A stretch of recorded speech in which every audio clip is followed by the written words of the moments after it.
Hello, Hi, my name is Kabir. What's your name? my name is Jackie. What are you studying? BE. Where are you from? I am from Mumbai. And you? I am from Bangalore. Spoken English Summer Special Program. Dear friends, welcome to the spoken English classes of Mana TV. I hope you are doing well, you are following the videos. Dear friends, now let us see how to introduce oneself. అంటే మనకు మనం ఎలా పరిచయం చేసుకోవాలి, మన గురించి మొత్తం profile ఎలా చెప్పుకోవాలి, మీరు డాష్ మీద ఉన్నప్పుడు కానీ స్టేజ్ మీద ఉన్నప్పుడు కానీ. So anyone asked you, so please give me your introduction.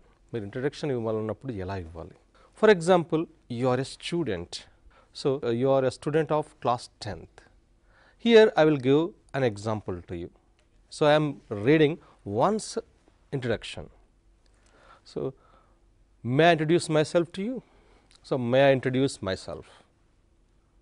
So, నేను నన్ను ఇంట్రడ్యూస్ చేసుకుంటున్నాను ఎప్పుడు కానీ చెప్పాలి. May I introduce myself? I am Trinay from Parkal, studying in class 10th, government high school, in government high school. You see again. So, let me introduce myself to you, or may I introduce myself.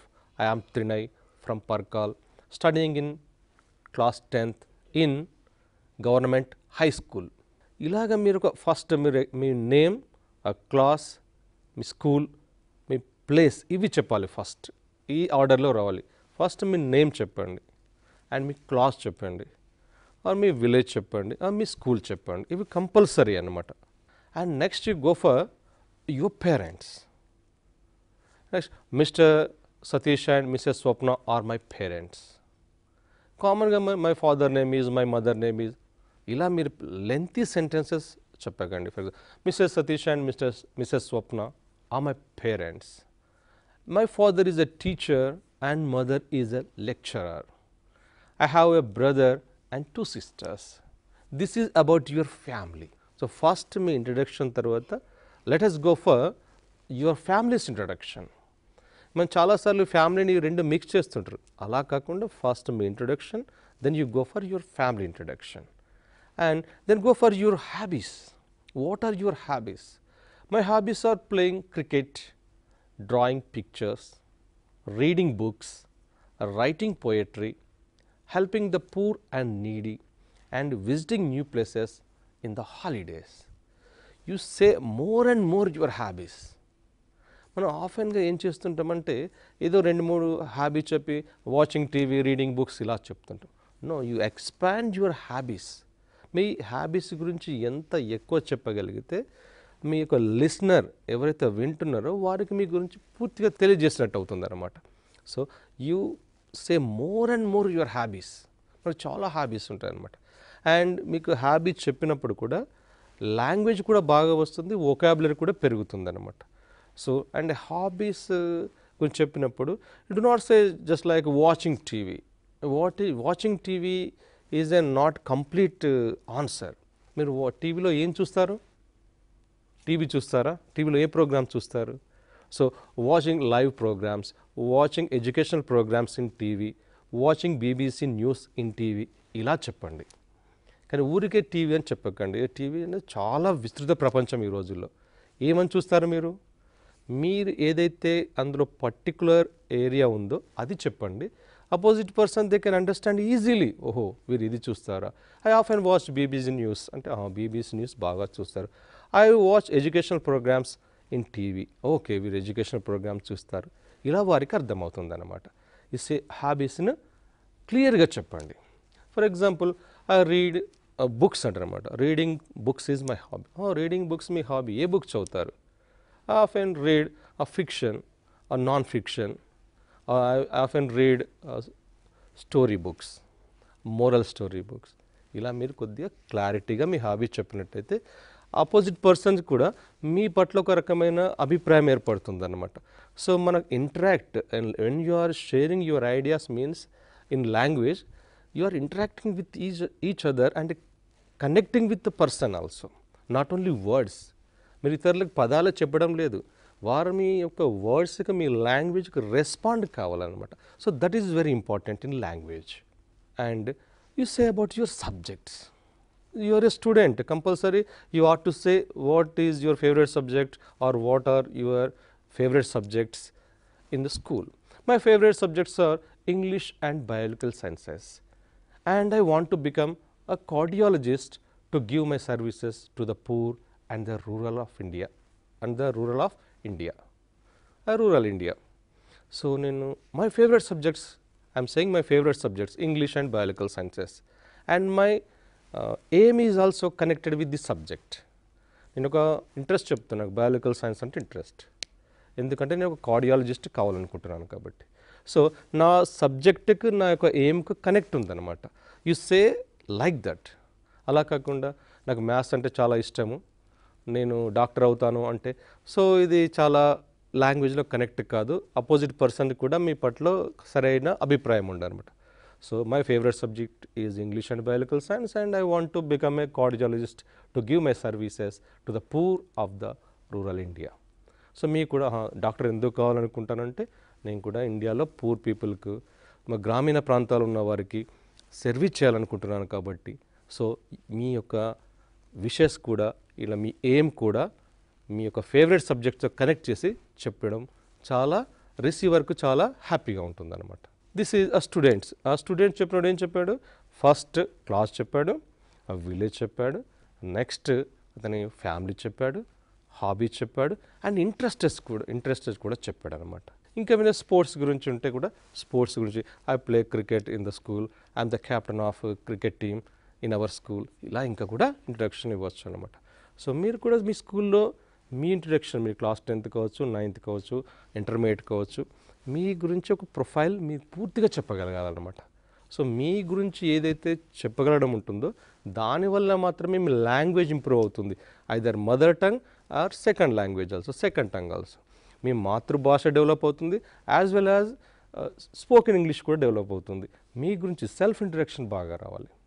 And let us see one more self introduction of a person, a housewife introduction. So ఒక housewife వచ్చింది, ఎలా చేసుకుంటుంది? For example, hi friends, I'm Charitha, a housewife. Housewife అన్నప్పుడు ఏం చెప్పాలి? Next automatical husband name చెప్పాలి. My better half name is, my husband name is Sridhar, he is a RTC driver, TSRTC driver. So you see, he is a housewife, automatically she introduced her husband with his profession. So husband ని ప్రొఫెషన్తో add చేసింది అనమాట. So and ఈమె గురించి, I have completed my BCom from Saint John college, Hyderabad. So housewife qualification. And then my hobbies are watching TV programmes, or listening to music and painting. So ఒక housewife hobbies అని చెప్తాను అనమాట. Related to watching TV, ఎక్కువ TV చూస్తుంటారు వారు, and listening to music and painting, these are her hobbies. And ఇంకా ఏమైనా ఉన్నట్టయితే listening to music, listening to radio and painting or drawing, and so conducting the small meetings in our colony, in our campus, ఇలా కూడా చెప్పవచ్చు అనమాట హాబీస్. These are హౌస్ వైఫ్స్. How to introduce housewife, saying housewife introduction herself. ఒక housewife ఎలా చెప్పాలో ఇలాగనమాట. అండ్ టీచర్ అనుకోండి మీరు, for example, so I am Rajesh, I am working as a Telugu teacher, a maths teacher in so and so school. So I have been working since 2005 in so and so place. So my favorite subject is, my hobbies are, or I want to become. So I have taught 2 lakh children. So my students are now in great position, higher position. So I am very happy about my job. So because I have been changing the behavior of the children, and I am giving my services to the country, and I feel proud about my job. ఇలాగ ఒక teacher introduction కూడా ఇవ్వచ్చు అనమాట. మీరు ఏ ప్రొఫెషన్లో ఉన్నా కూడా మీ గురించి బాగా చెప్పుకోవడం రావాలన్నమాట. At least you give 20-30, minimum 20-30 sentences about you. So unfortunately nowadays we can't say about ourselves, but we can say about our neighbors and our colleagues and so persons. మన గురించి ఎక్కువగా మనకు చెప్పుకోవడం వస్తేనే లాంగ్వేజ్ బాగా వస్తుందన్నమాట.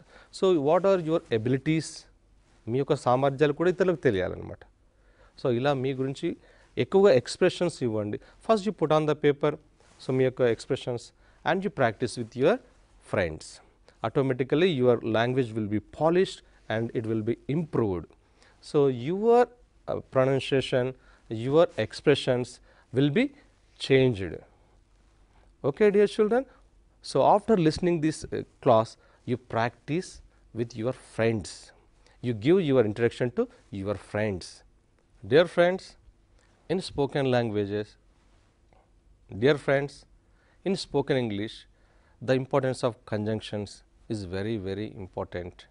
And introduction oneself, it is very important. So introduce yourself to your friends and use conjunctions to add phrases, sentences and to expand the sentences also. So మీరు sentence పెద్దగా చేయడానికి లేదా రెండు కలపడానికి మీరు కంజంక్షన్స్ యూజ్ చేయండి. And you practice how to introduce your self. So మీరు ఎలా ఇంట్రడక్షన్స్ చేయాలో మీరు ప్రాక్టీస్ చేయండి, మీ గురించి మీరు ప్రాక్టీస్ చేయండి. And you listen other persons introductions also. మీరు కూడా ఇతరులు ఎవరైనా ఇంట్రడ్యూస్ చేసుకున్నారో వారి ఇంట్రడక్షన్ కూడా మీరు జాగ్రత్తగా వినండి. సో వినండి, దెన్ ఆటోమేటికల్లీ ప్రాక్టీస్ చేయండి. So listen and practice and listen, your language will be improved. మీరు ప్రాక్టీస్ చేస్తూ వినండి, వింటూ ప్రాక్టీస్ చేయండి. ఎందుకంటే లిస్నింగ్ అనేది చాలా ఇంపార్టెంట్ స్పోకెన్ ఎక్కువగా రావడానికి. సో కంజంక్షన్ గురించి మీరు బాగా ప్రాక్టీస్ చేస్తారు, మరి మీ ఇంట్రడక్షన్ కూడా అందరికి ఇస్తారు. సో ఆటోమేటిక్గా మంచి లాంగ్వేజ్ నేర్చుకుంటారు. Yes, okay friends, I hope you are doing well, you are following the videos and how to say apologies and what are the seasonal greetings and how to say sorry and how to reply to the sorries and the importance of body language in spoken languages. Okay friends, so let us see how to express apology or expressing apologies to your friends or elders like that. మీరు ఇతరులకు sorry చెప్పేటప్పుడు ఎలా చెప్తుంటారు? So in English the 3 words are most helpful words. First one is sorry, please, thank you. So these 3 words save your relationships. So how to say apology, how to expressing apology to your friends and your elders. Okay, first we often say sorry అని అంతా చెప్తుంటాం. So I am sorry, I am very sorry, I am really sorry, I am extremely sorry, I am terribly sorry, I am awfully sorry. So ఇలా sorry చెప్తుంటాను అనమాట. And ఎవరైనా disturbance చేస్తున్నప్పుడు, for example me teachers ఇద్దరు మాట్లాడుకుంటున్నారు, మీ seniors ఇద్దరు మాట్లాడుకుంటున్నారు. So వారు డైరెక్ట్గా వెళ్ళి మీరు మాట్లాడకూడదు. First you start your conversation with excuse me sir, మీరు ఎక్స్క్యూజ్ మీ మేడం, ఇలా ఇంట్రడ్యూస్ అయిన తర్వాత మీరు స్టార్ట్ చేయాలి మీ కన్వర్జేషన్, మీ సంభాషణ. వై ఎక్స్క్యూజ్ మీ అనే వర్డ్ ఎందుకు యూజ్ చేయాలంటే వారిద్దరి వర్క్ను మీరు డిస్టర్బ్ చేస్తున్నారన్నమాట. సో వారు ఇంటరప్ట్ చేస్తూ మీరు ఇంట్రడక్షన్ అవుతున్నారు కాబట్టి మీరు ఎక్స్క్యూజ్ మీ అని యూజ్ చేయాలన్నమాట. ఫర్ ఎగ్జాంపుల్ ఏదైనా పొరపాటు జరిగితే ఐఎమ్ సారీ అంటారు అనమాట. ఇట్ ఈస్ కామన్, మీ చిన్న చిన్న పొరపాట్లకు యు సే ఐఎమ్ సారీ. మీరు ఏదైనా ప్రామిస్ చేసి బ్రేక్ అయ్యారనుకోండి, సో మీరు వస్తాను compulsory I will come to your function అన్నారు, but you fail to go, మీరు ఫంక్షన్కు వెళ్ళలేదన్నమాట. ఏం I'm extremely sorry, I have an urgent work, నాకు అర్జెంట్ వర్క్ ఉండేది అందుకే రాలేదు. I'm extremely sorry, I'm really sorry, I'm terribly sorry. Compulsory వెళ్ళాల్సిన ఫంక్షన్ ఉందనుకోండి, వెళ్ళలేదనుకోండి, so I'm terribly sorry, I'm awfully sorry. So ఇలా మీరు అపాలజీస్ చెప్పడానికి I'm sorry, I'm extremely sorry use చేసి, ఇంకా ఉన్నవి చెప్పడానికి pardon me for a great mistake. Pardon me also క్షమించండి అని అర్థం అనమాట. సో మీరు ఏదైనా ఒక బాగా పెద్ద తప్పు చేస్తారనుకోండి, మీ వల్ల ఏదైనా పెద్ద నష్టం జరిగిందనుకోండి కంపెనీకి, మీ వల్ల ఎవరైనా ఆర్థికంగా నష్టపోయారు, ఇలాంటప్పుడు పార్డన్ మీ యూజ్ చేయాలన్నమాట. సో మీరు ఏమైనా అపాలజీ చెప్పాలనుకున్నప్పుడు please accept my apologies for what I have done. నేనైతే చేశానో దానికి నాకు క్షమాపణలు అంగీకరించండి నాదని అర్థం అనమాట. So please accept my apologies for what I have done, for what I did. నేను చేసిన దానికి నా క్షమాపణలు అంగీకరించండి. I'm extremely sorry. So what I did, నేను చేసిన దానికి చింతిస్తున్నాను, క్షమాపణలు చెప్తున్నాను అనమాట. I beg your pardon. So మీ క్షమాపణలు కోరుతున్నాను. ఇలా పాలిష్గా చెప్పొచ్చు అనమాట. సారీ నుండి ఐ బెగ్ యువర్ పార్డన్ వరకు మీరు చాలా అద్భుతంగా మీ అపాలజీ చెప్పవచ్చు అనమాట. సో మీరు అపాలజీ చెప్పేటప్పుడు use your body language, because expressing sorry అన్నమాట. అంటే మీరు క్షమాపణలు అడుగుతున్నారు కాబట్టి మీ బాడీ లాంగ్వేజ్ కూడా అలాగే ఉండాలన్నమాట. సో గ్రీటింగ్ చెప్పినట్టు ఉండకూడదు అన్నమాట. సో మామూలుగా పరిచయస్తులేని వారికి, అప్పుడే పరిచయమైన వారికి, చిన్న చిన్న విషయాలకు, పట్టింపు లేని విషయాలకు ఐఎమ్ సారీ, ఓ సారీ ఇలా చెప్తుంటారు అనమాట. బట్ తప్పనిసరి మీ పై ఆఫీసర్లకు కానీ, సో మీ బాస్కి కానీ ఇలా చెప్పేటప్పుడు I'm extremely sorry sir, I'm extremely sorry madam, so I beg your pardon madam, I beg your pardon sir, ఇలా యూజ్ చేయాలన్నమాట. సో మీరు మళ్ళీ రిసీవ్ చేసుకున్నప్పుడు ఏం చెప్తారు? Oh it's all right. మీకు ఎవరన్నా సారీ చెప్తారు, it's all right, it's okay, so nothing matter, ఇలా మీరు చెప్పాల్సి ఉంటుందన్నమాట. సో ఈ saying apologies and reply to the apologies, ఇవి మీరు ఫ్రెండ్స్తో బాగా ప్రాక్టీస్ చేయండి. మనకి స్పోకెన్ ఇంగ్లీష్లో తరచుగా అక్కడక్కడ కూడా ఇవి వచ్చి ఉంటవి. వీటిని ప్రాక్టీస్ చేస్తున్నట్టయితేనే మీకు గుర్తుండుంటవి అన్నమాట. సో విన్న తర్వాత మళ్ళీ ఈ క్లాస్ వింటున్నారు, ఈ క్లాస్ విన్న తర్వాత మీ ఫ్రెండ్స్తో, మీ క్లాస్మేట్స్తో, మీ కలీగ్స్తో, మీ నైబర్స్తో ప్రాక్టీస్ చేయండి. Then automatically the sentences come from your mouth. మన స్పోకెన్ ఇంగ్లీష్లో బుక్లో ఉంటే లాభం లేదు, మన నోట్లోకి వెళ్ళి రావాలన్నమాట. సో సెంటెన్సెస్ అంటే మన స్పీచ్ బయటికి వస్తేనే లాంగ్వేజ్, స్పోకెన్ లాంగ్వేజ్ అవుతుందన్నమాట. సో సే అపాలజీస్ టు, ఎప్పుడైనా మిస్టేక్ చేస్తే say apologies to your elders and your seniors and practice this apologies. Okay, I hope you will do it. Dear friends, now we go for greetings and how to say seasonal greetings. మనం మామూలుగా greetings రోజైతే ఏ విధంగానైతే చెప్పుకుంటుంటామో greetings are good morning sir, good morning brother, good afternoon brother, good afternoon everybody, good evening to all, good morning one and all.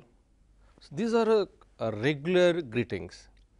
And good అనే కాకుండా happy morning, happy afternoon, happy evening, excellent morning, excellent evening, ఈ విధంగా కూడా రెగ్యులర్గా greeting చెప్పుకోవచ్చు. So షార్ట్గా మనం చెప్పుకున్నాం హాయ్, హలో, ఇవి కూడా చెప్పుకుంటున్నాం. These are all greetings. So ఒక పర్సన్ మన ఎదురుగా వచ్చినప్పుడు సో ఎలా యూజ్ చేయాలి గ్రీటింగ్? సో దగ్గరికి వెళ్ళి with smiling face, good morning sir, good morning madam, so ఈ విధంగా రెస్పాండ్ కావాలి. అండ్ మీరు వారెవరైనా మీకు ఇతరులు మీకు గుడ్ మార్నింగ్ చెప్పినప్పుడు first you say thank you, good morning sir, thank you Ravi, good morning, ఇలా మీరు చెప్పాలి. First you say thanks to them, వారికి కృతజ్ఞతలు చెప్పాలన్నమాట. మిమ్మల్ని విష్ చేసినందుకు థ్యాంక్స్ చెప్పి again you greet them. So these are regular greetings. And next seasonal greetings. So what are the seasonal greetings? Seasonal greetings అంటే ఏదైనా అకేషన్లో మీరు చెప్పాల్సి వచ్చినప్పుడు. For example, it is an birthday occasion, it is a marriage day occasion, marriage occasion, the different occasions and festivals. So మీరు ప్రత్యేక దినాల్లోపట, ప్రత్యేక రోజుల్లోపట చెప్పేటువంటి గ్రీటింగ్స్ను సీజనల్ గ్రీటింగ్స్ అంటారన్నమాట. Happy birthday Ramesh, happy birthday to you, many more happiness of the day, many happiness of the day. So may God bless you on your birthday. So these are all birthday wishes. And wedding anniversary, happy wedding anniversary, many more happiness of the day. Next, wish you all the best, wish you a very success in your life, all the best of luck, good luck. These are all seasonal greetings. ఈ విధంగా occasions బట్టి మీరు ఎక్కడికైనా పోటీకి వెళ్తున్నారు అనుకోండి, all the best, best of luck, good luck, ఇలా చెప్తుంటారు అనమాట. మీరు ఫంక్షన్స్కి వెళ్తున్నారు అనుకోండి, బొకేస్తో కానీ గిఫ్ట్స్తో కానీ వెళ్ళి మీరు many more happiness of the day, happy wedding anniversary ఇలాంటివి చెప్తుంటారు అనమాట. ఫెస్టివల్స్కి వెళ్ళారనుకోండి, for example happy Independence Day, happy Republic Day, these are national festivals. Happy Christmas, happy Ramzan, happy New Year, happy Ugadi, happy Sankranti, ఈ విధంగా మనం సీజనల్ గ్రీటింగ్స్ చెప్తుంటాం అనమాట. So happy and prosperous New Year ఈ విధంగా చెప్తుంటాం. ఇవన్నీ these are all seasonal greetings. ఈ సీజనల్ గ్రీటింగ్స్ ఈ రోజుల్లో మనం మెసేజ్ రూపంలో పంపుతున్నాం, అండ్ కార్డ్స్ రూపంలో పంపుతున్నాం, మెయిల్ రూపంలో పంపుతున్నాం. But in our day to day life you meet the people. చాలాసార్లు మనం డే టు డే లైఫ్లో కూడా కలుస్తుంటాం ఇతరులను. సో కలిసినప్పుడు కంపల్సరీగా యు గ్రీట్ చేయాల్సిన నెసెసిటీ ఉంటుందన్నమాట. సో గ్రీట్ చేస్తున్నప్పుడు మీరు ఒక స్టెప్ ముందుకు వేసి మీరు పాజిటివ్నెస్తో విత్ స్మైలింగ్ ఫేస్తో గ్రీట్ చేయాలన్నమాట. And you practice seasonal greetings. There are number of seasonal greetings in your books and everywhere. If you open any channel on that special occasion, on that special day, you may listen number of greetings in number of styles and in number of ways also. మీరు ఒక రోజు TV channel open చేస్తున్నట్టయితే ఒక function రోజు, are ఒక occasion రోజు, are ఒక festival రోజు, new year రోజు చూడండి, ఒక్కొక్క అడ్వర్టైజ్మెంట్ ఒక్కొక్క రకంగా మీకు గ్రీటింగ్ చెప్తుంటుంది. అండ్ ఒక్కొక్క యాంకర్ కూడా ఒక్కొక్క స్టైల్లో చెప్తుంటారు అనమాట. ఒక్కొక్క ఛానల్ ఒక్కొక్క రకంగా చెప్తుంటారు.